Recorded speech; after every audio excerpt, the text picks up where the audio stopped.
When trying to influence behavior, there are two very different approaches. Now, one path is based on competencies, and the other path is based on knowledge and theory. What's the difference? Well, let's have a look. A competency is the ability to do something, like cleaning a conveyor belt or testing a metal detector or driving a car. So competencies involve actions.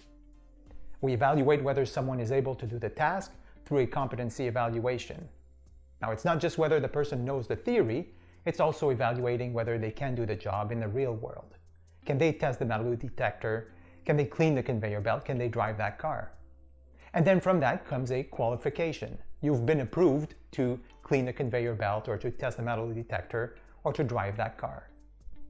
Now, the other path is focused on theory and explanations. The goal here is to build knowledge and understanding about a topic. At the end of the day, there's an exam.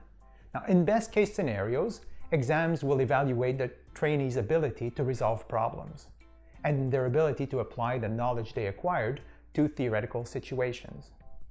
After the training, you get a certificate that shows that you attended and passed the test. Now, people often think that a certificate proves the ability to do something. Well, that's clearly a misunderstanding.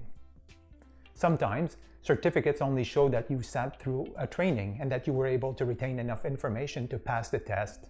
If you want to know if someone can do a job, if you want to know if they'll react properly in a situation, a test on paper is not going to give you that. You have to focus on the task itself in the real world.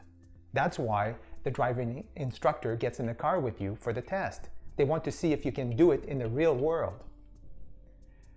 Both approaches are important, the theory-based and the competency-based. Although in industry, competencies are much more relevant because we're usually concerned with people getting real work done or reacting to real-life situations. Now, it's important to understand the difference between the two paths if you want to build capacity in your team. Otherwise, you might focus your efforts in the wrong place, and you'll wonder why people still aren't doing the job even after all that training.